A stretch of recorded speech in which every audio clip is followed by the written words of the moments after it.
Well, sources from the Associated Press have confirmed that a law enforcement official says that he sent a video of Ray Rice punching his then fiancée to an NFL executive way back in April, while league executives have insisted that they did not see those violent images until this week. The person, who cannot be identified, played a 12-second voicemail from an NFL office number on April 9th, confirming that the video had arrived. A female voice expressing thanks and saying, quote, "You're right. It's terrible." The law enforcement official speaking to the Associated Press on condition of anonymity and saying that there was no further communication with any NFL employee and that he could not confirm whether anyone in fact watched the video, anyone from the NFL, that is. Here with us on the very latest update regarding where the NFL stands on the matter is Keith Reed. He's the former senior editor with ESPN, the magazine. Keith, let's first take a quick, Commissioner, to Roger Goodell's latest soundbite, if you will, in reaction to the video and these revelations. Sure. Well, let's listen to this quick soundbite from him first. Great. So did anyone in the NFL see the second videotape before Monday? No. No one in the NFL? No one in the NFL, to my knowledge, and I've been asked that same question, and the answer to that is no. We were not granted that. We were told that that was not something we would have access to. On multiple occasions we asked for it, and multiple occasions we were told no.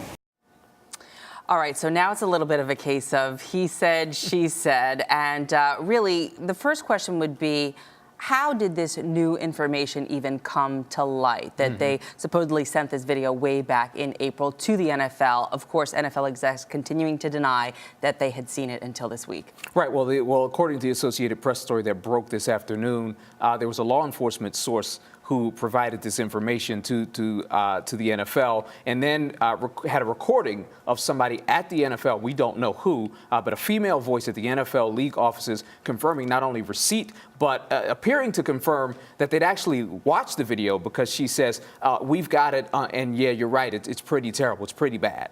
But we don't know who that person is. It could be anybody from a receptionist to, you know, an assistant to somebody higher up in the organization. It could be anybody, but it's a little bit difficult to believe that something that sensitive would come into the league office and that a receptionist or somebody that low on the totem pole would be watching it and then responding to law enforcement in that kind of a way. Okay. Well, then, given that, what kind of damage might this do to Roger Goodell? We just heard him again defending his position, digging in his heels, saying, oh, nobody saw it.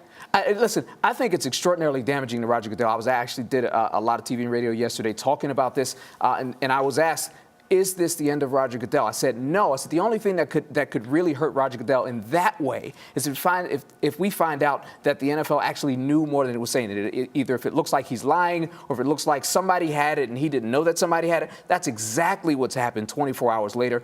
This is extraordinarily damaging. I just was listening to radio on the way to studio. The National Organization for Women is calling for Roger Goodell's resignation, joining a chorus of calls for Roger Goodell's resignation. One of the things that you're going to have to watch is whether or not the NFL starts to get some grief, get some flack from sponsors. Sponsors are everything. If people are saying they want to pull their ads away from NFL broadcasts, there's a Thursday night game tomorrow, all of the games on Sunday. This is really hampering the opening week. The news about Ray Rice has been really hurting the opening week, kickoff week for NFL season this year. If that happens, I really think it could spell the end for Roger Goodell. At the very least, he's got a lot of explaining to do to his bosses and to the public. Well, we saw, obviously, Ray Rice being dropped by Nike, and, you know, other sponsors have sort of started, you know, to fall off the wayside. So clearly sponsors are a really big part of this. Absolutely. If things do move into that direction, then who might they look to kind of replace him if, in fact, he does get booted?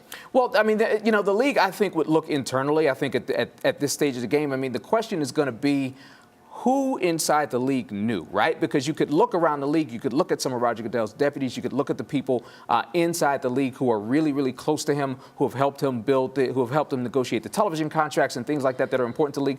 But if any of those people are tarnished by this scandal, then you've got to say, oh my God, you know, we're going to have to look clean house. We're going to have to clean house, and we're going to have to look externally, because you can't have anybody running the league who is tarnished at all by this. So when you're talking about the national organization and other people calling for Goodell's, you know, stepping down. What's their main argument? What are they saying as to why? Well, they're saying that this is a cultural thing, that this is endemic, that this is about the NFL having a culture from the top down that sweeps domestic violence and incidents like this under the rug, that protects the players, that protects the interests of the league. Protecting the shield is something that you've heard from the league itself on occasion.